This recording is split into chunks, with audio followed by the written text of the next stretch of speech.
Que le Seigneur vous bénisse. Amen. Et puis merci pour l'opportunité que vous me donnez de venir apporter ma pierre à l'édifice pour ce que vous êtes en train de bâtir. En tant que des serviteurs, en tant que des frères, c'est ce qu'on peut faire pour que le nom de Dieu soit béni dans cette nation et que nos enfants aussi puissent pouvoir suivre les traces que les pères nous ont données. Je voudrais dire merci au Seigneur pour la présence de mon bien-aimé frère Gabin, homme de Dieu. Il a été mon responsable à l'encadrement et à l'évangélisation depuis 2011, 2010 à Abidjan. Je bénis le Seigneur pour Amen. Amen. Ce matin, ma famille n'a pas pu venir. Le dimanche passé, c'est madame qui n'a pas pu venir. Aujourd'hui, je suis venu seul parce que l'autre côté, la responsabilité, la charge est vraiment grande. Donc, on a tout fait, mais on n'a pas pu. Ce matin, j'étais obligé de faire un tour pour pouvoir laisser quelques consignes, tout ça et autres. Et puis, intervenir aussi avec l'équipe d'intercession avant de pouvoir venir. Donc, je m'excuse pour mon retard. Et puis, je m'excuse aussi pour mon épouse qui n'est pas là. Que le Seigneur vous bénisse. Amen. Vous avez leur salutation. Je pense que le temps qu'on est en train de passer, c'est une saison que le Seigneur s'est choisi pour encourager l'Église, pour encourager ce que vous êtes en train de faire. Aucune chose ne naît de Dieu grand. Chaque chose qui est de Dieu naît petit, ça grandit avant de mourir. C'est le cycle normal parce que si ça naît grand, ça va mourir tout de suite. Alléluia. Il y a 2 dimanches de cela, j'avais commencé avec un thème, je ne sais pas qui se souvient. Lève-toi et pars de là. Et j'ai dit, on ne se lève pas pour partir parce que juste on a les moyens, ou bien juste parce que ça va pas, ou bien on reste pas parce que ça va. On part quand on a reçu la visitation et on est parti du test où le peuple d'Israël était dans un lieu souillé. Il pensait faire la chose de Dieu, mais Dieu avait déjà prophétisé qu'il devait partir de là. Mais ils y étaient attachés. Ils y étaient attachés parce que ils avaient bâti des relations, c'est leur pays, tout ça et autres. Mais quand ce qui est chez toi, quand ce qui semble être pour toi ne semble plus travailler avec toi ou pour toi, ça devient un lieu souillé. Ça peut être souillé par tout ce que ça nous prend comme émotion, tout ce que ça nous prend de sorte qu'on ne peut pas servir Dieu véritablement. Ça prend de partir de là. Le dimanche passé, on a vu la loi de la localisation, qui est pour moi une loi fondamentale parce que tu peux être dans la meilleure saison, mais si tu es au mauvais endroit, du moins si tu es au mauvais endroit, tu vas pas recevoir la chose de la saison. Et c'est ce qu'on avait retenu comme notre devise. Si tu n'es pas à l'endroit d'une chose, tu ne peux pas recevoir la chose de cet endroit. Amen. C'est vraiment un principe qui marche et qui fonctionne. Ce que je donne ici, c'est pas juste des principes bibliques, c'est des principes qui marchent dans tout. En économie, en finance, dans ton domaine de travail, tout fonctionne si tu es capable d'appliquer. Tu es dans une entreprise, ton potentiel n'est pas reconnu. Si tu restes là, tu vas être détruit, tu vas te tuer. Donc, quelquefois, c'est bon de partir de là. Partir, c'est un acte de foi qui délivre. Et même la loi de la localisation, si tu es localisé avec tout ce que tu as investi, que Dieu a investi à toi, si tu es localisé au mauvais endroit, tu ne vas pas recevoir la chose de cet endroit. Parce que nous tous, nous avons une promesse de la part de Dieu. Et on a vu l'exemple d'Abraham, qui aussi longtemps qu'il était là où il était, ne pouvait pas avoir la grâce et la visitation de Dieu. Aujourd'hui, je veux boucler la boucle. Oui, il faut partir quand c'est souillé. Oui, il faut savoir où tu pars. Parce que généralement, quand on part avec tout ce que ça a pris pour enclencher notre départ, on part quelquefois frustré. Et dans cette frustration, le diable aussi conjugue de sorte qu'on se trouve au mauvais endroit. OK, quand tu es au bon endroit, il y a des choses qu'il faut faire pour que la faveur, la grâce de Dieu puisse véritablement se déployer sur ta vie. Et le thème que je voudrais partager avec vous ce matin, c'est « Va emprunte sur tes voisins des vases ». Va emprunte sur tes voisins des vases. On va lire notre texte dans 2 Rois chapitre 4, verset 1 et 7, mais on va le lire après. Et je voudrais vraiment m'introduire par une analyse de l'Église primitive. L'Église primitive, plusieurs pensent que c'était une Église parfaite, plusieurs pensent que c'était une Église modèle. On va retourner à l'Église primitive, on va faire... Oui, c'est bon, c'est un modèle de départ, mais ça ne peut pas être un modèle en tant que tel à moins qu'on combine les deux facteurs que je vais présenter par rapport à l'église primitive. C'est que l'église primitive avait deux mentalités, du moins c'était deux types de résultats différents. C'était deux façons de faire l'église différentes. Oui, on veut faire l'église, mais si tu es capable de combiner ces deux façons, ça va te permettre d'être une église primitive selon le cœur de Dieu. La première église, dans l'église primitive, c'était l'église qui s'est construite avec les apôtres de Jésus. Ceux qui ont marché avec Jésus, ceux qui ont mangé avec Jésus, ceux qui ont parlé avec Jésus. De sorte que quand tu ne fais pas partie de là, tu ne peux pas être apôtre, ne peux pas être pasteur. Ça, c'était la mentalité. Mais chose intrigante, c'est que ceux qui ont marché avec Jésus, ceux qui ont parlé avec Jésus, ceux qui ont dormi avec Jésus, ils n'ont pas été capables de nourrir leurs veuves. Ils n'ont pas été capables de régler leurs problèmes. D'être une église bénie matériellement. Oui, ils pouvaient être bénis spirituellement, mais nous sommes dans un monde matériel. Nous avons besoin de la bénédiction matérielle. Donc, quand on peut réunir dans une église des hommes, des femmes, des gens, des pauvres, des misérables, des riches, et qu'on n'est pas capable de pouvoir à leurs besoins existentiels, ils ne vont pas rester là. Ils ont été avec Jésus, ils ont vu Jésus faire des miracles. Même quand Jésus guérissait dans ses campagnes d'évangélisation, il donnait du pain pour manger. Donc, quand la deuxième église, c'est l'église qui était caractérisée par les païens, donc l'église de l'apôtre Paul. Donc, l'apôtre Paul ne s'est pas levé pour commencer. L'apôtre Paul était avec eux autres. Mais le problème, comme je l'expliquais le dimanche passé, comme l'apôtre Paul n'a pas marché avec Jésus, on ne pouvait pas accepter qu'il fasse partie de la gang. Tu connais Jésus où? Tu n'as pas marché avec lui. Nous, on est apôtres, on est installés ici à Jérusalem parce qu'on a marché avec Jésus, on a fait le ministère avec lui. Encore là, pour pouvoir arranger, masquer, on lui dit, OK, il te faut un coach, il te faut un mentor. Et ce mentor qu'on lui avait accordé, c'était Barnabas. Barnabas, c'est un bon frère. C'était un lévite d'ailleurs. Il a montré un exemple. Mais quand tu es un homme de Dieu, il y a ce que Dieu te dit et il y a ce que Dieu dit aux autres. Ce que Dieu te dit, tu vas rendre compte de cela. Donc, Paul s'est retrouvé dans des circonstances où ce qu'on lui disait, pour qu'il puisse le mettre en pratique, il faut la caution de Barnabas. Et Barnabas n'était pas Paul, Paul n'était pas Barnabas. L'une des choses, c'est que Paul n'est pas né Paul. Il est né Saul. On ne naît pas Paul. L'église veut Paul. L'église ne veut pas Saul. Non. On est d'abord Saul. Avec ses erreurs, avec son caractère, avec sa personnalité difficile. Si tu ne peux pas gérer, prier, collaborer avec Saul, tu ne peux pas faire ministère avec Paul. Est-ce que je parle à quelqu'un ce matin? Mais Paul, avec tout ce rejet-là, Dieu l'a orienté vers des païens. Et il a pu rentrer dans l'objet de son appel. Quelquefois, nous vivons des situations difficiles avec des gens. Ce n'est pas eux qui sont le problème. C'est un moyen que Dieu utilise quelquefois pour nous projeter dans notre appel. N'ayons pas de problème de personne. Quand des gens te méprisent, quand des gens te haïssent, quand des gens ne te considèrent pas, Dieu est en train de créer une porte quelque part. Mais notre problème, c'est que on est tellement focalisé sur l'ancienne porte qu'on n'est capable de voir l'autre porte. Et ainsi, Paul dit, bon, ok, je n'ai pas marché avec Jésus. Je ne suis pas apôtre de Jésus. Je ne suis pas disciple. Mais Jésus s'est présenté à moi. Et Paul va partir et il va devenir l'apôtre des païens, l'apôtre de l'église qui est devenu. Bizarrement, lui qui n'a pas marché avec Jésus, il a fait plus de choses que ceux qui ont marché avec Jésus n'ont pas fait. Il arrivait à nourrir ses veuves. Il arrivait à prendre soin de ses veuves.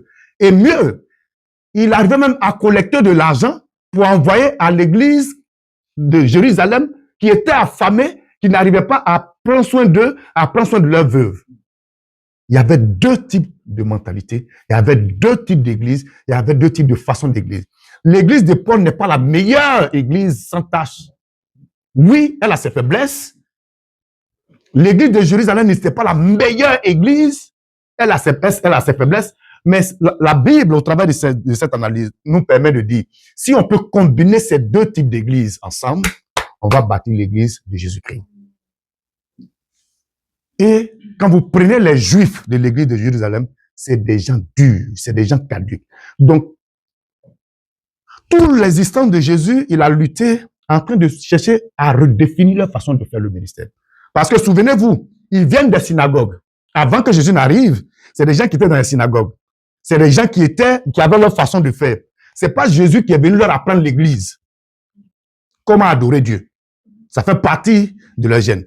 Jésus est venu pour redéfinir le service. Donc, tout le temps de Jésus, Jésus les tire à gauche et il tire Jésus à droite. Et quand Jésus s'en va, ils sont plus dans les synagogues. L'église de Jérusalem, où Jacques, le frère de Jésus, est le pasteur principal, c'est ces mêmes façons de faire là qui vont se retrouver là, incapables de nourrir les veuves. En ayant tout ce background avec vous, on va aller lire notre texte de base. 2 Rois chapitre 4, versets 1 à 7. Une femme d'entre les femmes des fils des prophètes cria à Élisée en disant, ton serviteur, mon mari, est mort, et tu sais que ton serviteur craignait l'Éternel. Or, le créancier est venu pour prendre mes 2 enfants et en faire ses esclaves. Élisée lui dit, que puis-je faire pour toi? Dis-moi, qu'as-tu à la maison? Elle répondit, ta servante n'a rien du tout à la maison qu'un vase d'huile. Et il dit, va demander au dehors des vases chez tous tes voisins, d'où je tire mon thème, des vases vides, et n'en demande pas un petit nombre. Quand tu seras rentré, tu fermeras la porte sur toi et sur tes enfants. Tu verseras dans tous ces vases et tu mettras de côté ceux qui seront pleins. Alors, elle, la veuve, le quitta. Elle ferma la porte sur elle et sur ses enfants. Il lui présentait les vases et elle versait. Verset 6. Lorsque les vases furent pleins, elle dit à son fils, présente-moi encore un vase. Mais il lui répondit, il n'y a plus de vase. Et l'huile s'arrêta. Verset 7. Elle alla le rapporter à l'homme de Dieu et il dit, va vendre l'huile et paye ta dette et tu vivras, toi et tes fils, de ce qui restera. Amen. C'est un test magnifique, c'est un test plein de leçons, c'est un test plein d'enseignements. Voici des Juifs. Donc, la façon de faire dans l'église primitive là, de Jérusalem n'est nulle part ailleurs que ça leur provient de leur culture. Je suis scientifique, j'ai fait les mathématiques et généralement, pour analyser une situation, quand elle est loin de toi, il faut changer de repère. Donc, si tu prends un repère orthonormal, quelquefois, si c'est un repère à 3 dimensions, c'est difficile de lire les informations et puis de faire une bonne analyse. Donc, tu peux prendre un repère à 2 dimensions, ça te permet de faire une analyse que tu peux transposer ici. Donc, l'Ancien Testament semble être loin de nous. Pour mieux la comprendre quelquefois, tu l'envoies dans le Nouveau Testament. Et puis, ces principes que là, ça te permet de voir clair un peu, d'avoir une visibilité. L'une des belles façons pour nous, en tant que pasteur, en tant que théologien, de pouvoir appliquer une règle, une loi, et en faire une doctrine pour nous, c'est qu'il faut que la loi, ou bien il faut que la chose soit énoncée dans l'Ancien Testament.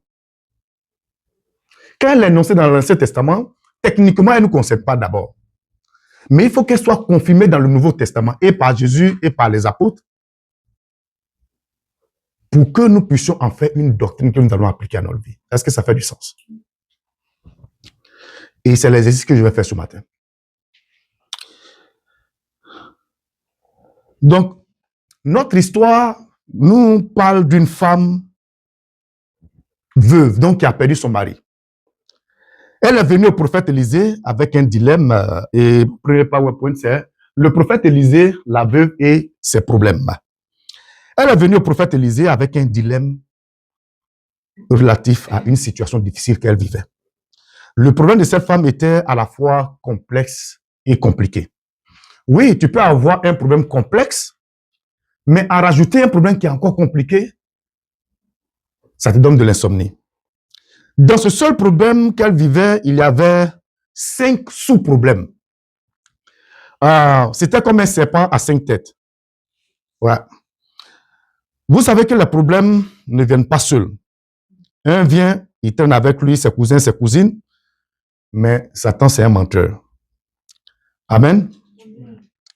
Donc, dans son seul problème qu'elle avait, il y avait 5 sous-problèmes. D'abord, elle vivait une souffrance émotionnelle parce qu'elle avait perdu son mari. La perte de son mari est dans son vivage. Le deuil qu'elle portait était une souffrance émotionnelle, non pas des moindres, parce que perdre ton mari ou bien perdre ta femme, il n'y a pas d'épreuve vraiment plus, je vais dire, difficile. Mais on peut noter que elle avait perdu son mari. Quand la Bible nous mentionne qu'elle avait perdu son mari, c'est pas forcément que le monsieur était mort. Ça peut aussi vouloir dire que le monsieur l'a abandonné et puis il est parti faire foyer ailleurs. Et on a beaucoup de veuves dans nos sociétés aujourd'hui, pas parce que le monsieur est mort, mais parce que le monsieur l'a abandonné. Il en est de même aussi, on peut le transposer aussi aux hommes. Des hommes qui sont abandonnés au Canada parce que, qui sont devenus veufs de moins parce que leur épouse les a abandonnés. Donc, ils vivent leur vivage, ou bien elles vivent leur vivage. Mais on va rester au niveau de ce que la Bible ici nous dit, que la femme a perdu son mari. Donc, on va supposer que le monsieur est décédé. Amen. Donc, cette femme, elle va perdre son mari, qui est le pourvoyeur pour sa maison. On est dans une société patriarcale, les Juifs. Généralement, le problème avec la Bible, c'est que comme ce n'est pas dans notre culture, on n'arrive pas à percevoir toutes les subtilités. Le jour où j'ai été dans un pays arabe, j'ai compris pourquoi Dieu était dur avec Arabes et puis Juifs. Parce que c'est la même personne. Ce sont la même personne. Donc, elle perd son mari qui pourvoyait pour sa maison, elle perd un confident, elle perd un ami, elle perd un frère, elle perd un partenaire, parce que leurs enfants sont déjà grands. Donc, ils ont vécu beaucoup d'années ensemble. Et quand tu vis avec ton épouse pendant longtemps, au-delà de l'aspect du mariage, vous devenez comme frère, soeur, conseiller. Quand l'un arrive à la maison avant l'autre, il demande, il s'inquiète. Donc, elle a perdu un confident, elle a perdu un ami, elle a perdu un frère. Et quand elle rentre chez elle, elle est seule. Elle pleure de ses nuits. Elle pleure toutes ses larmes. Elle n'a que le souvenir des bons vieux temps. Bien aimé, retenons que quand la vie nous frappe de problèmes, ces problèmes ne viennent pas seuls. L'un invite l'autre et on ne sait à quel sein se vouer. Le deuxième type de problème que vivait cette dame, c'était une crise financière. Elle et son mari avaient un prêt qui n'était pas soldé. Bien aimé, quand celui-ci, c'est le mari dans la société patriarcale, c'est le mari qui est chargé d'aller chercher de l'argent. La femme s'occupe des enfants, elle s'occupe du foyer. Mais celui qui est chargé d'aller chercher l'argent, il n'a pas pu rembourser le prêt et il est mort. Donc, celle qui n'a pas de notion comment on cherche l'argent, est-ce que c'est elle qui peut rembourser la dette? Donc, c'est une situation difficile. C'est une situation difficile. Elle est incapable de rembourser. Elle est incapable de rembourser cette dette que son mari lui a laissée. Bon, malheureusement, c'est ce qu'il a pu lui laisser aussi. Et dans nos familles, on est nombreux comme ça. Des maris, on aime nos épouses, on aime nos enfants. On meurt, la meilleure des choses qu'on va leur laisser, c'est des dettes. Seigneur, aide-nous. Et surtout dans ce Canada, les banques nous encouragent à être endettés. Bien aimé, si tu meurs aujourd'hui là, tu vas pas faire comme ce thème pour laisser une dette à ton épouse, à tes enfants. Déjà que ta disparition est difficile. Oui, tu vas me dire, j'ai une assurance vie. Ça ne te donne pas le droit de laisser une dette. Je nous parle. Une bonne prédication parle au prédicateur d'abord avant de parler au peuple. Amen. Donc, elle m'a parlé à la maison depuis cette semaine-là, jusqu'à ce qu'aujourd'hui, elle continue de me parler. Mais je ne sais pas comment je vais me débarrasser de mes dettes. Que le Seigneur nous soutienne. Bien-aimé, donc, comme si les deux premiers problèmes n'étaient pas assez, elle va vivre un cauchemar. Un créancier voulait lui enlever ses 2 enfants comme gage du prêt que son mari avait pris. Hein? La dame vivait le deuil de son mari dans la pauvreté. Et en plus, ses 2 enfants devaient lui être arrachés. Quel monde cruel et sans pitié pour le malheureux. En fait, l'objectif était de la réduire à moins que rien. Dans une société déjà qui est compliquée. Ses enfants l'aidaient à gérer ses douleurs. Ses enfants étaient sa consolation, ses pleurs. Ils étaient la consolation et qui sait son espoir et les pourvoyeurs de sa subsistance. Et ce sont eux, certainement, qui partaient tôt le matin, qui revenaient tard pour apporter ce que la vieille devait manger. Mais la meilleure des choses que le créancier a eu en idée, c'est de lui prendre ses 2 enfants. Elle vivait certainement, j'ai parlé de l'église primitive pour vous permettre de voir comment est-ce que les gens étaient. Les femmes n'avaient pas la parole. Déjà dans la société ancienne, du temps de Jésus, Jésus va essayer de donner la possibilité à la femme de déployer ce qu'elle a. Mais quand Jésus s'en va, leur attitude n'a pas vraiment changé. Quand tu étudies l'église primitive. Par contre, au temps de Paul, ça va changer. Donc, dans cette société-là, généralement, quand tu perds ton mari, on te regarde d'un œil bizarre. Pourquoi c'est pas elle qui est morte? Et puis c'est lui qui est mort. Peut-être c'est elle le problème. Donc déjà, elle vivait, souffrait du regard des gens, les critiques des gens, donc le stigma de sa société. On la prenait en pitié. Ses vêtements délabrés faisaient honte. Parce que dans cette société, il faut porter un habit noir. Tant que tu n'as pas porté l'habit noir, c'est que tu n'as pas fait deuil. Et tu es susceptible de la mort de ton mari. Bien-aimé, en plus de cette dette que lui donnait une mauvaise réputation. Pourtant, ce n'est pas elle qui avait pris la dette, même si le mari avait pris pour les 2, et qu'elle ne pouvait pas payer. C'était parce qu'elle n'en avait pas, mais qui pouvait comprendre. Une veuve dont le mari est mort et qui refuse de payer le crédit qui lui a servi de vivre, du moins ce qu'il a servi de survie. Vous voyez, il y a des gens qui sont experts dans commenter les problèmes des autres. Ils ne peuvent pas comprendre ce que tu traverses, mais ils sont capables de commenter ce que tu vis. Et ils commentent juste pour s'en moquer ou bien pour faire objet de sarcasme. Bien aimé, avoir des dots n'est pas facile à gérer.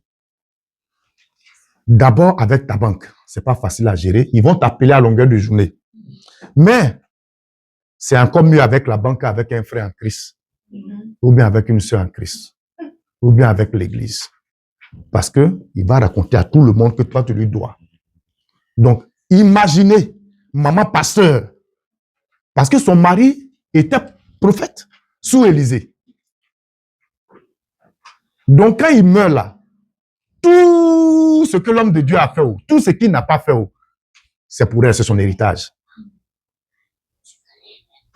Gérer dette avec ces chrétiens d'hier vont devenir compliqués parce que le créancier va le raconter à qui veut l'entendre. Le 5e problème qu'elle vivait, c'est qu'elle vivait un remords, une déception spirituelle. Moi, je l'ai nommé ici, un remords, une déception spirituelle. Pourquoi? Parce qu'elle était déçue de l'Église. Elle était déçue des frères et des sœurs. Elle était déçue des collègues pasteurs de son défunt mari. Regardez le thème dans lequel, le ton qu'elle utilise pour s'adresser à l'homme de Dieu, Élisée. Mon mari, ton serviteur est mort. Et tu sais qu'il craignait Dieu. C'est un pasteur, on le sait. C'est un prophète, on le sait. Est-ce qu'elle a besoin d'insister là-dessus? Parce qu'elle est déçue. Elle est déçue parce que du vivant de son mari, c'était papa pasteur. Il priait pour tout le monde. Il gênait pour tout le monde. Il prenait même l'argent de la maison pour donner aux gens. Mais maintenant qu'il n'est plus là, maman pasteur a abandonné de tous. Et c'est, en plus, ce n'est plus à elle de gérer l'église. Parce qu'on ne reconnaît pas le ministère des pasteurs. Et même si on reconnaît le ministère des pasteurs, c'est l'homme, son pasteur, qui doit venir, c'est pas femme pasteur. Ou bien c'est pas maman pasteur qui doit être là. C'est pas à elle de gérer l'église. On va donner l'église à un autre pasteur. Qui lui aussi, il a ses problèmes. Il a son ventre à en prendre soin.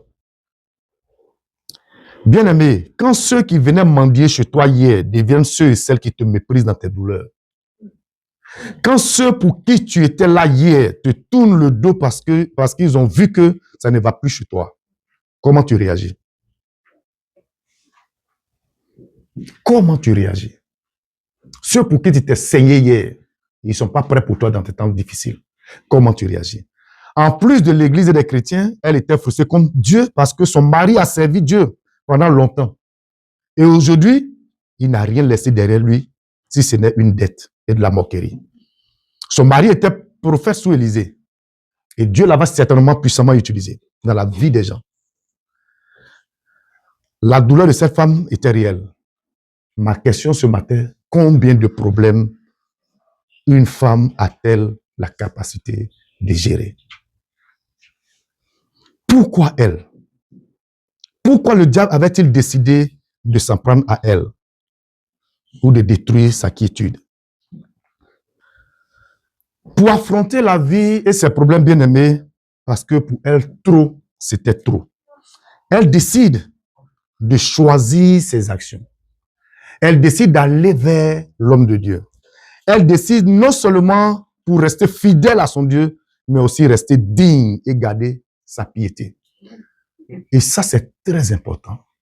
Quand on vit ce qu'on ne doit pas vivre, quand on est dans une saison difficile, il faut savoir choisir ses solutions. Ce ne sont pas toutes les solutions qui sont les solutions de Dieu. Elle choisit donc d'aller rencontrer l'homme de Dieu, le boss de son mari. C'était ce qu'elle savait faire avec son mari quand il était encore en vie. Bien-aimés, nos problèmes, aussi nombreux et violents qu'ils soient, doivent toujours nous conduire à Dieu et non loin de Dieu. Ton problème doit te pousser dans les bras de Dieu et non pas dans les bras des païens. Pour elle, le boss de son mari, qui était lui-même prophète, pouvait trouver une solution à cette panoplie de problèmes. Donc, deux choses. Aller vers l'homme de Dieu, Élisée. Mais en plus de cela,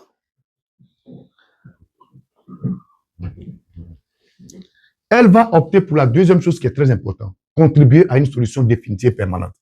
Pourquoi je l'ai mis? Parce que généralement, quand quelqu'un vient à un homme de Dieu, cette personne attend que l'homme de Dieu prie pour elle et lui donne une parole de la part de Dieu. Ou qu'il mette la main à la poche pour lui donner de l'argent. Mais la réponse d'Élisée a été différente de celle de plusieurs hommes de Dieu. Et Élisée a répondu au problème de la femme par une question à double tour. La question, c'est qu'est-ce qu'une question peut faire dans un problème financier? Les gens ont besoin d'argent, toi tu poses question. Qu'est-ce que ça peut régler comme problème? Mais ce qui est intéressant, c'est que la question d'Élisée était une question à double tour, comme je disais, comme les clés à double poignée. La première question d'Élisée était « Que puis-je faire pour toi ?» En d'autres mots, que crois-tu que je puisse faire pour toi?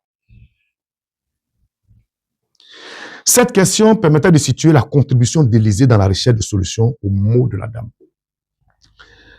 La seconde question d'Élisée que Élisée lui pose est « Qu'est-ce que tu as chez toi? Que puis-je faire pour toi? Qu'est-ce que tu as chez toi? » Cette seconde question vient situer la responsabilité de la femme dans la recherche de solutions à ces maux. En d'autres termes, ici, on voit la souveraineté de Dieu qui voulait s'associer à la responsabilité de l'homme pour opérer le miracle de la dame. Bien-aimé, ici, comme je l'ai mis, une bonne réponse est toujours contributive car elle met en relation deux choses importantes, la souveraineté de Dieu et la responsabilité de l'homme. La vie va toujours nous poser des questions. Mais ce sont les questions auxquelles là, tu décides de répondre qui vont te récompenser. Donc, la question, avant de répondre à la question, il faut avoir ces deux ingrédients. C'est très important. Ces deux éléments. Il faut que ta question, certes, mette en relation la souveraineté de Dieu avec toi-même ta responsabilité. Généralement, on laisse tout dans la main de Dieu. Dieu va faire. Et Dieu aussi, il compte sur nous pour que nous puissions faire. Donc, ça va rester où? Ça va rester au milieu, bien-aimé. Tu vis des situations, c'est difficile. Tu pries, tu jeûnes, oui. Dieu a déjà exaucé ta prière.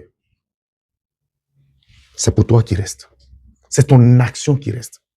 C'est pourquoi la Bible dit la foi sans les actions est morte. Tu as la foi que Dieu va faire. Si tu ne poses pas d'action, ça ne va pas fonctionner. Donc, quand Dieu veut nous ouvrir une porte, quand Dieu veut changer notre saison, il cherche un point de contact, il cherche un point de connexion. Dieu ne laisse jamais notre main vide. Il y a toujours un petit quelque chose. Il y a toujours une sémence qu'il nous laisse pour que cela soit son facteur de connexion. Ce point de contact permet de mettre le moteur de la main de Dieu en marche dans notre vie. Ce qui m'a plu, c'est qu'Élisée n'a pas posé les deux questions pour donner un choix de réponse à la madame, mais il a posé les deux questions pour susciter l'action de la femme. Oui, la question d'Élisée était pertinente, mais c'est la réponse de la madame qui m'a ébloui. Qu'est-ce que je peux faire pour toi? C'est facile. Qui ne veut pas qu'on l'aide? Mais la madame n'a pas choisi la solution la plus facile. Elle n'a pas voulu répondre à la première question, que puis-je faire pour toi, d'Élisée? Mais elle a répondu à la question, qu'est-ce que tu as chez toi? Elle a décidé de contribuer. Amen. Comme je dis, bien-aimé, la vie va nous bombarder de questions. Mais celles que nous choisirons de répondre déterminera la qualité des réponses qui vont bénir ou maudire nos vies. À quelle question es-tu prêt à répondre? Chaque fois que nous passons par des saisons difficiles, notre réflexe, c'est de répondre aux questions les plus faciles, les plus évidentes. Ça fait partie de la nature humaine. Mais c'est quoi les réponses faciles? Les réponses faciles sont les réponses qui exigent les contributions des autres. Les que veux-tu que je fasse pour toi? Mais nous ne voulons pas les questions. Qu'est-ce que tu as pour contribuer? C'est une façon de dire, voici ce que j'ai. Voici mon apport. Voici mes 2 pains, 3 poissons. Le miracle de Dieu, généralement, est disponible. Mais Dieu attend notre contribution. Donc, la dame, malgré qu'elle fût veuve, chagrinée, endettée, menacée de lui enlever ses 2 enfants, elle a refusé de répondre à la question, que veux-tu que je fasse pour toi? Pourtant, c'est la plus facile. Mais en fait, en choisissant cette réponse, du moins en choisissant de répondre à la question, qu'as-tu chez toi?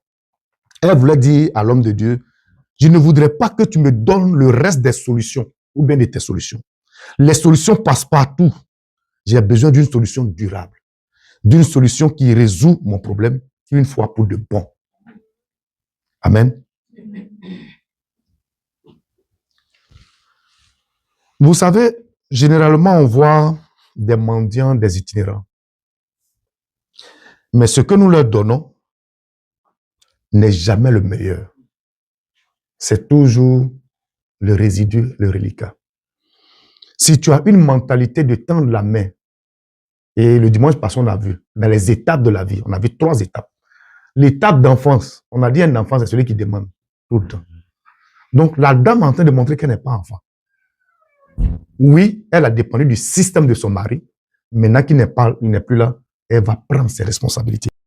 Elle ne voulait pas du poisson d'Élisée. Elle voulait qu'Élisée lui apprenne à pêcher son propre poisson.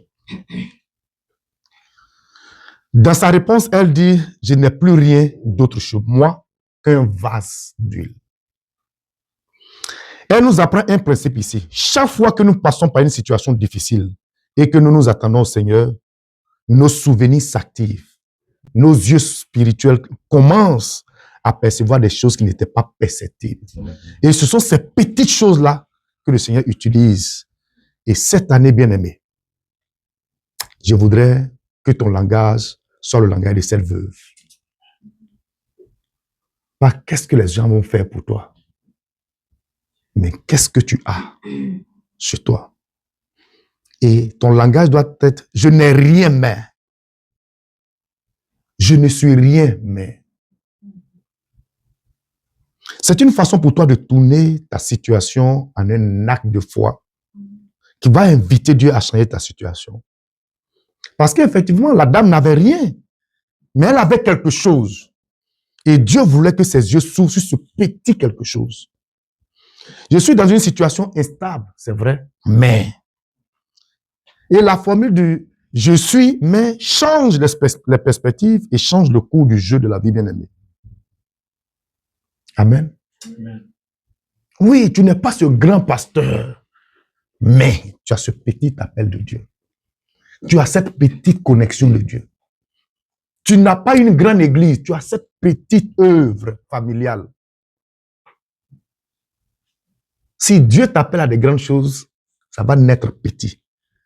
Donc imagine-toi pour ceux qui ont des problèmes avec les petites choses, tu ne vas jamais accomplir le plan de Dieu. Parce que la chose de Dieu, ça naît petit, ça grandit avant de mourir. On appelle ça en marketing le cycle de vie. Humainement parlant, ce qu'elle propose, ce vase d'huile n'était rien dans la résolution des problèmes de cette dame. Mais c'était le point de départ d'un processus qui allait changer sa situation. Mais pour que ce processus se déclenche, il fallait que le vase d'huile soit dans sa maison et non pas ailleurs.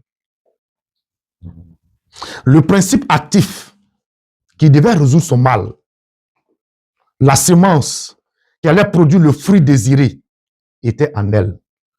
Ce qui devait venir d'ailleurs devrait être des ustensiles vides. Ce qui était chez elle là, c'était minime, c'était petit, c'était pas considérable. Mais c'est ça que Dieu voulait. Ce qui allait venir des autres là, ça devait être un vase vide. Mieux, ce vase d'huile de cette dame était disponible pour utilisation immédiate. Ce n'était pas quelque chose qu'il fallait aller chercher ailleurs. La semence était à l'intérieur. Ce qui allait la sortir de la pauvreté était à l'intérieur. Bien aimé, quand le Seigneur veut changer notre situation, quand le Seigneur veut transformer notre situation, ça ne prend pas grande chose. Ça prend une petite chose quelquefois. Dieu ne lui avait pas demandé une barrique d'huile, mais un vase d'huile qui était destiné à la consommation domestique. Voici le principe actif. Généralement, j'utilise principe actif parce que dans chaque médicament, il y a quelque chose qui fait qu'on met dedans qui permet de soigner la maladie, qui permet de s'attaquer à la maladie. On appelle ça le principe actif. Donc, le principe actif ici, dans ce que Élisée est en train de faire avec la dame, c'est que quand Dieu veut changer une situation, il utilise 3 ingrédients.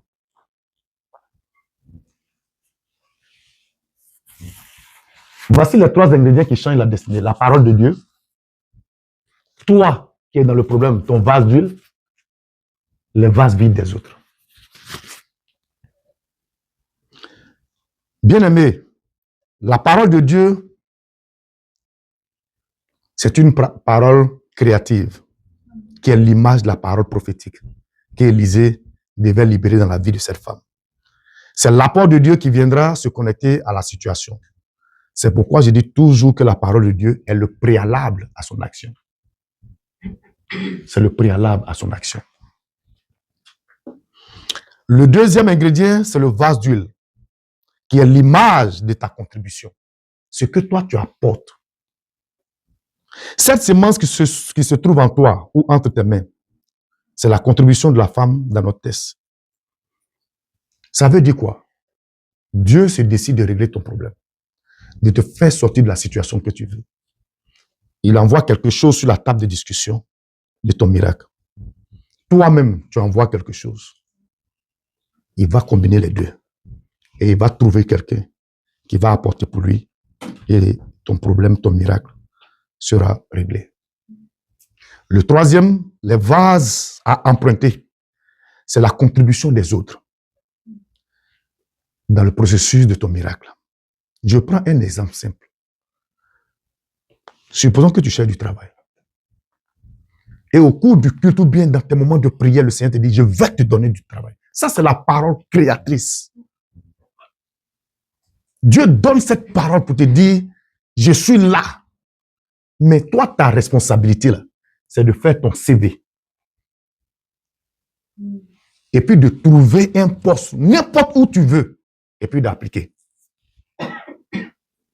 D'appliquer là où quelqu'un a sa chose, a ses vases vides, a son entreprise, et puis il y a une place vide. Et ton miracle va s'accomplir.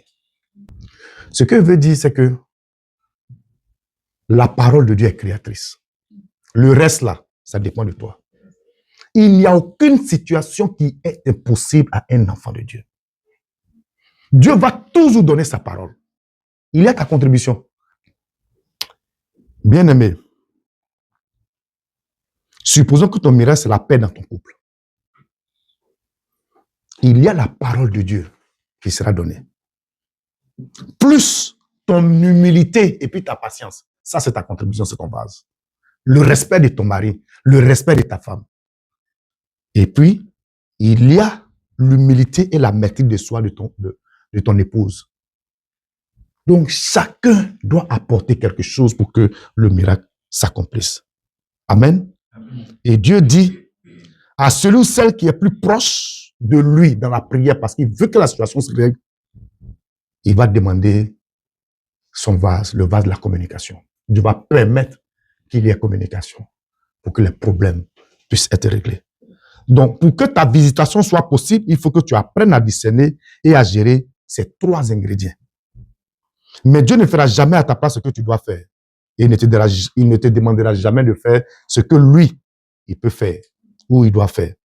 En plus, tu dois savoir que l'autre ne peut pas non plus être Dieu. L'autre ne peut pas être non plus comme Dieu. Chacun doit jouer son rôle. Et c'est la réunion de ces trois ingrédients qui déclenche l'action de Dieu en notre faveur. Moi, je crois que Dieu peut faire dans notre vie ce qu'il vient de faire dans la vie de cette dame. Nous avons notre quelque chose à apporter. Dieu a son quelque chose à apporter. Les autres ont leur quelque chose à apporter. Très souvent, nous attendons des autres l'action que Dieu seul peut faire. Ou bien nous voulons que Dieu fasse pour nous ce que nous sommes appelés à faire. Chaque fois que tu es dans une situation difficile, chaque fois que tu es dans un désert, dans une crise, pose-toi toujours la question de savoir quel est le rôle que je dois jouer. Qu'est-ce que je dois faire? Ce n'est pas à nous non plus de définir le rôle que Dieu doit jouer et ce n'est pas à nous de définir ce que les autres doivent faire. Sinon, quelquefois, ça crée la frustration. Si quelqu'un ne veut pas te donner ses vases vides, tu ne peux pas l'obliger. Amen. Dieu sait convaincre et inviter les autres à faire ce qu'ils ont à faire dans la saison et il sait se convaincre lui-même. Tu ne peux pas tout faire toi seul, bien-aimé. Les autres ont leur rôle à jouer, ils ont leur contribution à apporter. C'est le principe qu'Élisée est en train d'enseigner à cette femme. Élisée est aussi en train d'enseigner à cette femme le principe d'indépendance financière. Il ne voulait pas donner du poisson ou de l'argent à cette femme pour qu'elle dépende de lui et des autres. Mais il voulait lui apprendre à pêcher son propre poisson pour que chaque fois qu'elle a besoin, ou bien chaque fois qu'elle voudrait du poisson, elle soit libre d'aller pêcher son propre poisson, son type de poisson. En plus de l'indépendance financière, il lui enseignait l'indépendance émotionnelle. Ne pas dépendre des gens pour que tu sois toi-même. Les gens ont leur rôle à jouer dans ta vie. Dieu a le sien. Concentre-toi sur le tien et attends-toi à l'action de Dieu. Généralement, nos plus grandes frustrations viennent du fait qu'on attend beaucoup des autres. Quelqu'un à sa cheville ne veut pas te donner, ça te frustre. Et même dans le foyer, dans les relations, c'est le même principe. Oui, ton mari doit t'aimer. Il n'a pas le droit de te tromper. Oui, ta femme doit t'aimer et doit être soumise. Dieu a sa part à faire dans le foyer, mais je ne peux pas et je ne dois pas obliger mon mari ou bien mon épouse à faire ce qu'elle a à faire. Amen. La Bible dit ceci, de deux personnes qui seront couchées sur un même lit, l'un sera enlevé et l'autre va rester. Chacun doit travailler à son salut et au salut de l'autre. Si tu ne peux pas travailler à mon salut, au moins travaille à ton salut. Amen. En plus de dépendre émotionnellement de l'autre, être le garant de ce qu'il ne doit pas faire, de ce qu'il ne doit pas dire, de ce qu'il ne doit pas être, c'est être esclave, bien-aimé. On ne peut pas vivre dans un foyer en étant esclave. On ne peut pas vivre dans des relations avec des gens en étant esclave. Soyons indépendants, mais dépendants de Dieu. Amen. Soyons indépendants, mais dépendants de Dieu. On peut être un très bon époux qui est indépendant de son épouse, mais qui dépend de Dieu. Celui qui dépend de Dieu marche selon la parole de Dieu. Et il veut toujours plaire à Dieu. Mon épouse est libre de faire ce qu'elle veut faire. Ma responsabilité, je lui donne des conseils. Je lui dis, écoute, dans cette barque que Dieu s'est bâtie là, il veut qu'on soit sauvé. Il veut qu'on soit enlevé. Je travaillerai pour que tu sois enlevé. Mais si tu ne peux pas, tu ne veux rien faire pour être enlevé, c'est ta responsabilité. Ça ne doit pas créer un problème entre toi et moi. Fais ce que tu as à faire. Et je fais ce que j'ai à faire et Dieu fera ce qu'il a à faire.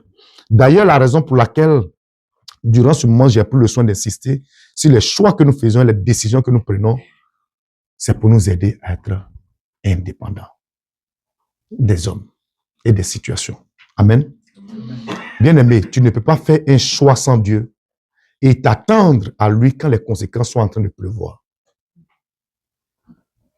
Tu ne peux pas aller prendre un dragon ou une dragonne pour mettre dans ta poche ou bien dans ton foyer et chaque fois que le dragon crache du feu, tu es frustré contre Dieu.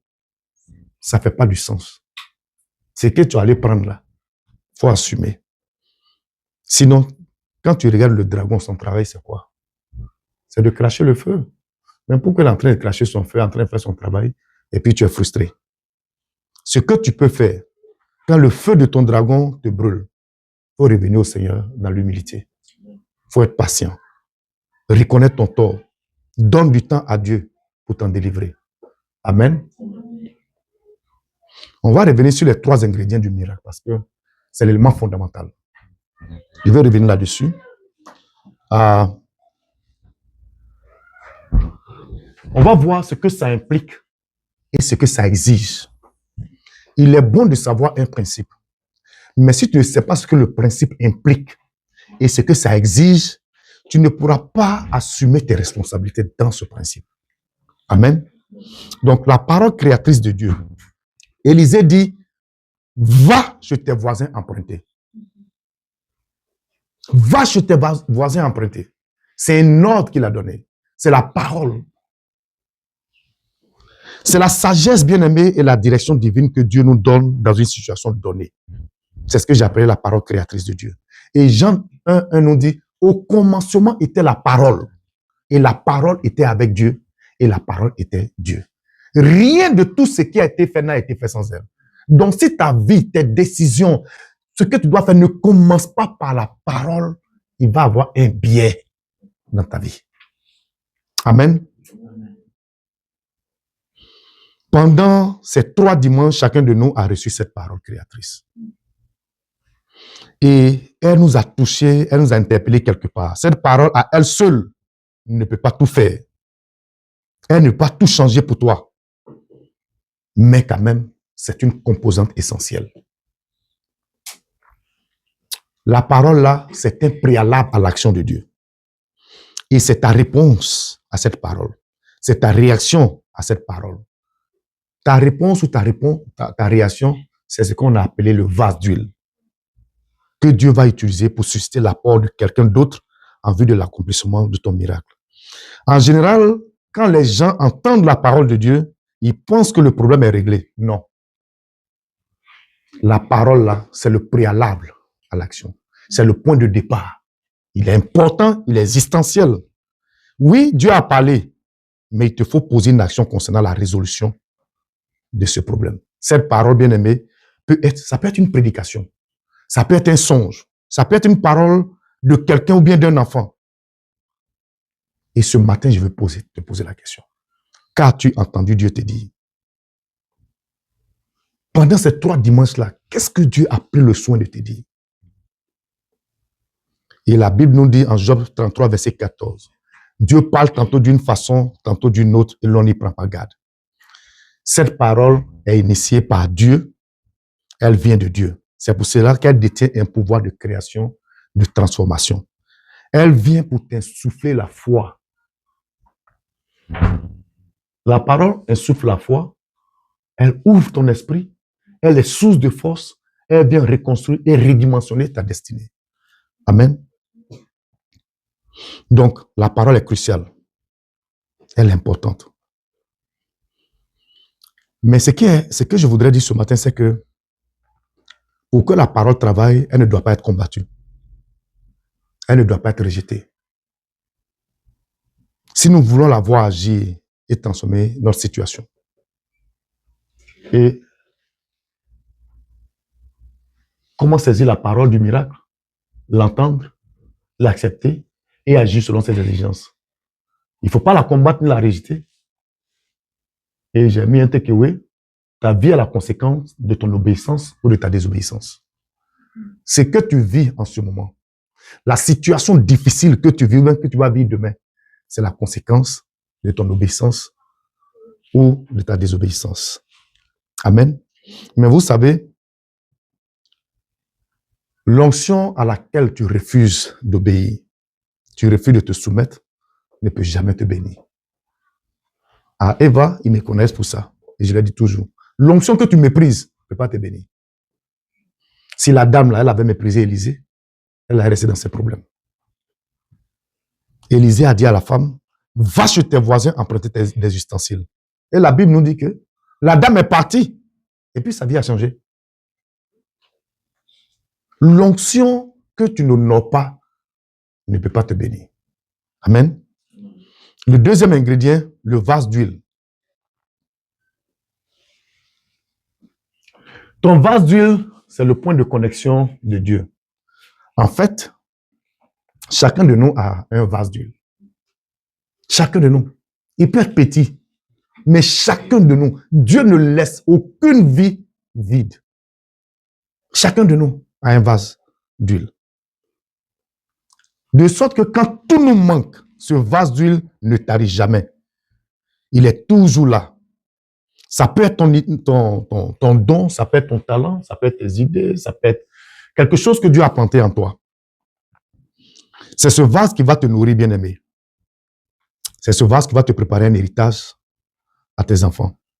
Ce vase-là, il est unique en nous. On peut tout nous arracher, mais lui, on ne peut jamais. Amen. Amen. Il est toujours insignifiant, mais il s'attaque aux problèmes complexes de notre existence. La dame avait 5 types de problèmes que j'ai cités plus haut, mais ce type de vase, ce petit vase d'huile a pu résoudre tous ces problèmes.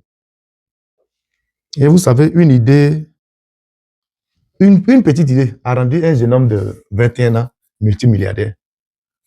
Zuckerberg et puis son Facebook. C'est qu'il a rendu millionnaire, c'est une idée. Facebook. Un livre avec des photos, des images. Ça a fait qu'il est devenu milliardaire, multimilliardaire. Donc, chacun de nous a son idée. Chacun de nous a un talent. Chacun de nous a un don inné. Ça peut être ta formation professionnelle. Ça peut être tes expériences dans la vie. Ça peut être ton instinct. Dieu ne laisse personne vivre vide. En fait, c'est l'investissement de Dieu dans ta vie. Et ça te rend utile. Et il ne se perd jamais. Ce que Dieu a investi en nous, personne ne peut le prendre. Et c'est quoi ton vase d'huile? Ça, c'est ma question à toi. Quand tu regardes dans ta vie, là, c'est quoi ton vase d'huile? Tu peux tout perdre dans la vie, mais cette chose restera dans ta vie comme un point de contact que Dieu va utiliser pour une saison à venir, pour ne pas que tu rates ta destinée. La femme avait perdu son mari, elle avait perdu sa dignité, elle était en train de perdre ses enfants, mais elle s'est souvenue de son vase d'huile. Amen.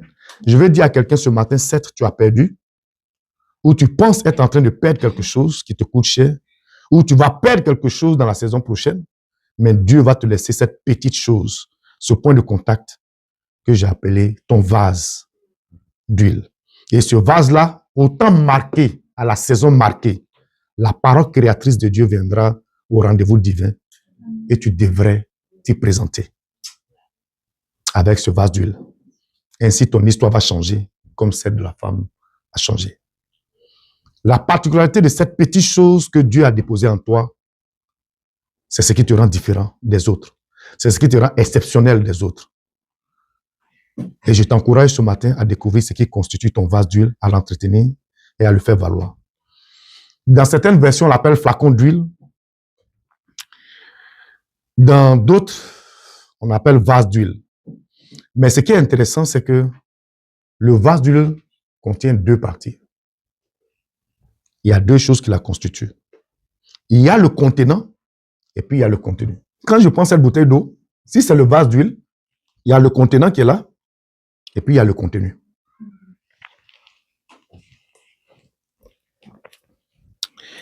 Et la Bible ne nous parle pas seulement de l'huile ni du vase.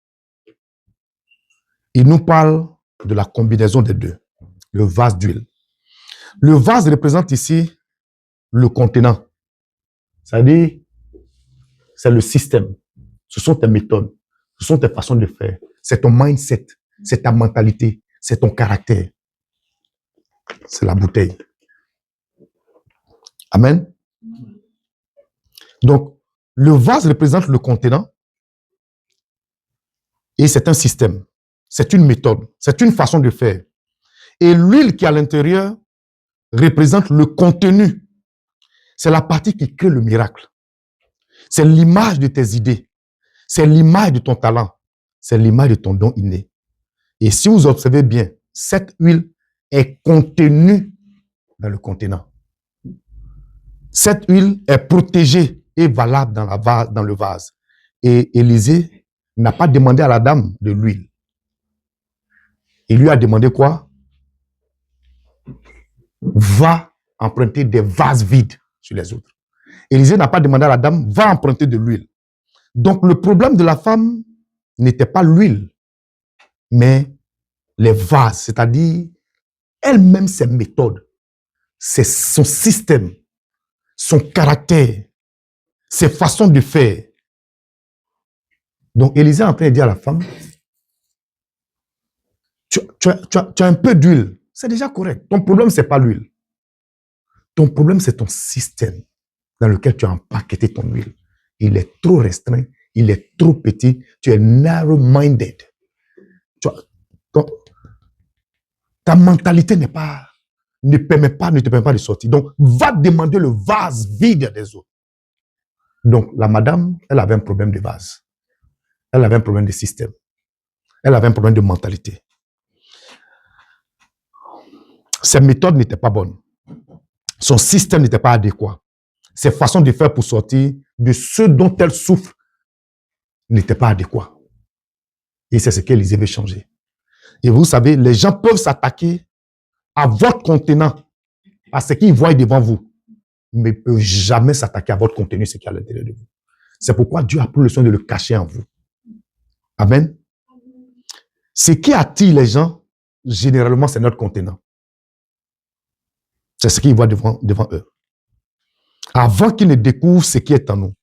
Le principe ici, c'est que si tu n'es pas capable de prendre soin, de gérer de façon sage et avec discernement ton contenant, tu risquerais de limiter le pouvoir de ton huile, de ton contenu. Parce que là où tu verses ton huile est crucial pour ce que ton huile peut faire pour toi. Est-ce qu'on se comprend? Nous sommes un contenant. Là où tu verses ton huile, là où tu verses ton onction, là où tu apportes ton don, c'est aussi déterminant que ce que ton don peut faire pour toi. C'est le message que je suis venu vous apporter. Généralement, à Eva, j'ai dit une chose qui généralement choque les gens. On hérite par deux éléments fondamentaux. On hérite par la sagesse et on hérite par le service. Ce que tu ne sers pas, tu ne peux pas hériter. Donc, quand tu es incapable de servir, sois sage.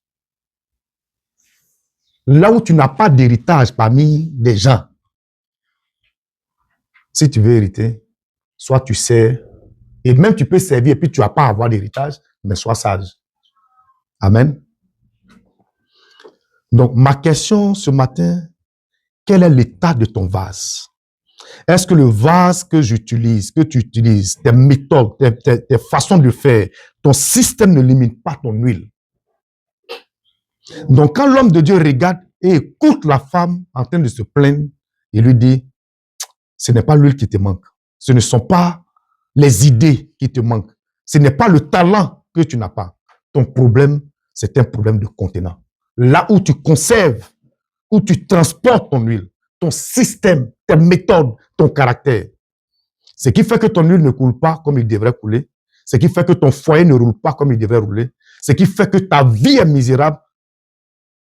Mais si tu peux le régler,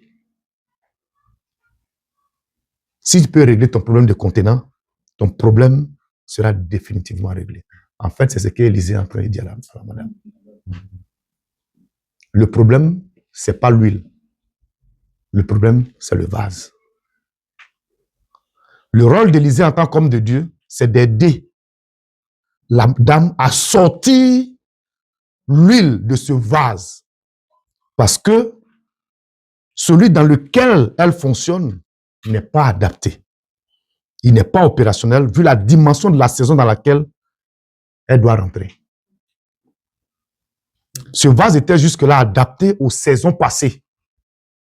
Mais pour la saison à venir, il ne l'est plus. C'est pour cela que tu ressens cette crise que tu es en train de vivre. C'est pour cela que tous les problèmes semblent se soulever contre toi. Mais en fait, c'est un signal divin pour te dire de changer ton vase. Car pour la saison qui arrive, l'huile doit couler, mais pas avec ce vase que tu as. Amen. Très souvent, Dieu n'a pas de problème avec nos dons, nos idées, notre appel, nos talents, puisque c'est lui qui nous les a donnés. Mais là où le problème vient, c'est la façon dont nous avons empaqueté le don de Dieu. La façon dont nous avons emmagasiné, la façon dont nous avons logé la chose de Dieu dans nos vies. Amen. Le vase des autres, le vase vide des autres. Donc, pour l'aider à régler ce problème, Élisée demande à la femme d'aller emprunter des vases. C'est quoi emprunter des vases? Qu'est-ce que Élisée veut dire à cette femme? Ici, emprunter des vases, c'est aller prendre des conseils, aller prendre des leçons, aller étudier et comprendre le modus operandi des autres. Comment les autres fonctionnent. Comment ils ont fait pour être là où ils sont. Ce ne sont pas tes idées. Ce n'est pas les idées qu'on va emprunter. Amen. Le vase des autres à emprunter, ce sont leurs systèmes, leurs leçons et leurs expériences. Généralement, quand on est quelque part pour servir, pour faire le ministère, c'est les choses des autres là que nous on veut. On ne va pas apprendre de leur système. C'est pas bon. Dans ce pays-là, du Canada, on est dans des entreprises. Il faut qu'on apprenne comment ils ont fait pour être là. C'est pas pour aller prendre leurs choses. Et nous, généralement, c'est avec ça on a problème. On vient dans l'optique d'être héritier. Dieu nous place avec des gens pour que nous apprenions de leur méthode, pour que nous apprenions de leur système. C'est douloureux de le dire, je suis désolé, je suis en mission, il faut que je le dise. Amen. Le seul problème de la femme était qu'elle manquait de système, elle manquait de leçons de vie et d'expérience. Ses méthodes n'étaient pas adaptées et souvenez-vous que c'était son mari qui était le pourvoyeur. On ne peut pas emprunter l'huile de quelqu'un. On ne peut pas emprunter les idées, les talents, les dons innés de quelqu'un d'autre. Mais on peut emprunter son système. On peut emprunter ses leçons. On peut aller à son école. On peut apprendre de ses expériences. Élisée était en train de dire à la femme, tu as la solution à ton problème, Mais cette solution est mal empaquetée. Elle n'est pas bien emballée. L'emballage empêche ton épanouissement. Donc, on va transférer dans des emballages plus adaptés, comme le font les autres, et tu verras que ça va marcher. Donc, quand vous vous déplacez pour venir, quand vous quittez, quand vous vous localisez, c'est parce que, j'espère bien, vous avez appris des leçons. Vous avez emprunté le vase vide des autres.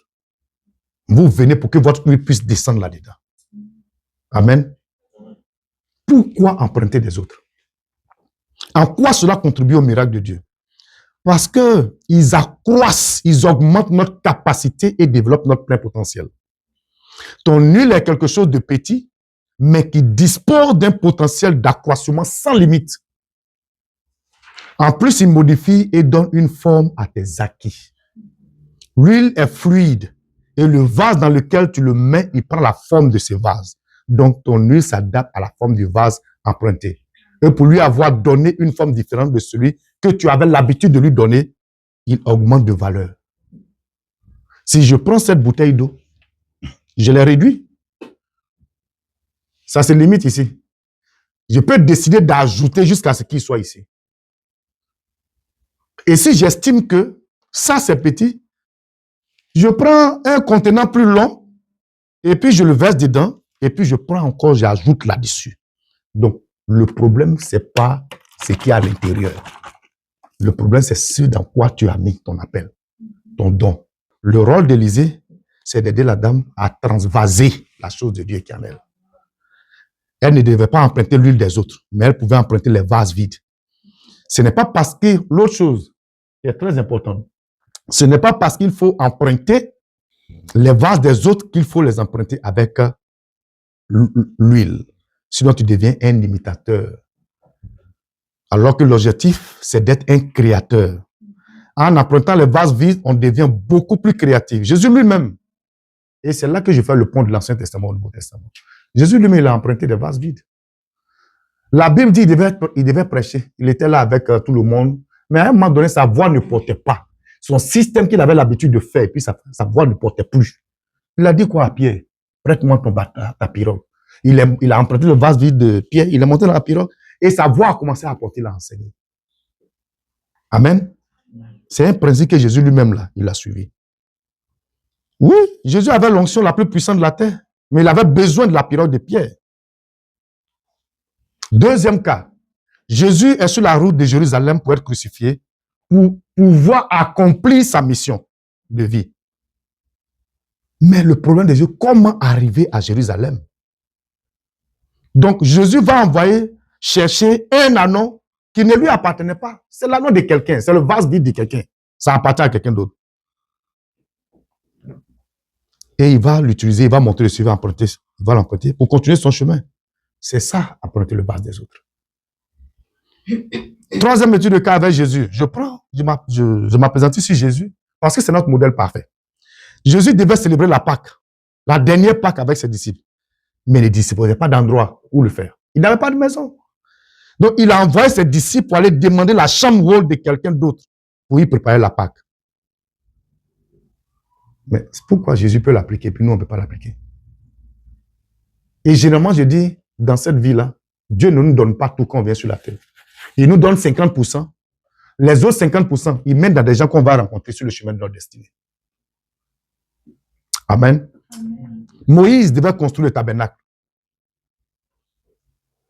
Mais il n'avait pas la technicalité pour le faire. Dieu dit à Moïse, voici les dimensions, voici les caractéristiques, longueur, largeur, hauteur. Moïse ne comprenait rien de tout ça. Dieu dit, ça, il faut que tu me le baptises parce que je vais te demander des comptes pour ça. Mais si tu veux réussir la mission que je te donne là, j'ai mis en Betsaleel et en Oholiba de l'intelligence. Je leur ai donné le savoir-faire. Je leur ai donné la technicalité. Va à eux. Donc, si vous venez là, trouver votre Betsaleel, Dieu va vous demander des comptes pour ce que vous êtes en train de faire. Mais vous ne pouvez pas le faire tout seul. Il a oint des gens. À un moment donné, j'apportais, je suis sur la dernière partie, j'étais un peu sollicité, un peu pour prêcher. J'avais commencé aussi une église, tout ça. Et puis, c'était une école difficile. Une école vraiment que Dieu a utilisé vraiment pour me bâtir. Et c'était tellement émotionnellement difficile, important. Difficile en ce sens que il y a des frères qui étaient là, ils sont là, c'est juste pour prendre les frais de l'église, pour envoyer à Vase d'honneur. Ils viennent chercher pour envoyer à ICC. Moi, j'ai pas de problème avec. Mais c'était difficile, émotionnellement pour moi. Et puis le Seigneur m'a dit un jour, ferme. Donc je ferme, mais comment faire pour que la chose de Dieu continue? Et je prie, le Seigneur m'a dit, rejoins l'église et va. Avant ça, l'homme de Dieu était venu me voir, il lui a dit non. Et le Seigneur m'a dit, rejoins l'église. J'ai rejoint l'église. Je suis allé emprunter le vase de quelqu'un d'autre. Ça me permet de faire ce à quoi le Seigneur m'appelle. Amen. Et la dernière chose, c'est la chose, du moins c'est la parole de Dieu sur laquelle je vais revenir. Il faut recevoir d'abord la parole. Qu'est-ce que Dieu t'a dit? Ensuite, apporte ce que tu vas apporter. Et ce n'est pas parce qu'il faut emprunter des autres qu'il faut emprunter de n'importe qui. Amen. Ce n'est pas parce qu'il faut emprunter des autres qu'il faut emprunter de n'importe qui. Il y a des gens de qui tu empruntes et puis ta vie est foutue, ta situation devient pire. C'est pourquoi la dame n'est pas allée ailleurs, elle est allée au boss, à la personne qu'elle connaissait, à l'homme de Dieu qu'elle connaissait. Ce n'était pas le seul homme de Dieu en son temps. Amen. Et je vais terminer avec ça. Tous les vases ne sont pas empruntés. Ce n'est pas tous les vases qu'on emprunte. Le problème qu'Élisée est en train de résoudre ici, oui, c'est multidimensionnel. C'est d'ordre financier, domestique, familial, personnel, spirituel, social. Et chaque fois que tu seras confronté à une difficulté, à un problème, à une crise, bien aimé, applique ces 3 ingrédients. Ils sont la parole créatrice de Dieu, ton vase d'huile et le vase vide des autres. Tu pourras ainsi te sortir de la crise. Que le Seigneur vous bénisse et qu'il bénisse l'œuvre que vous êtes en train de bâtir.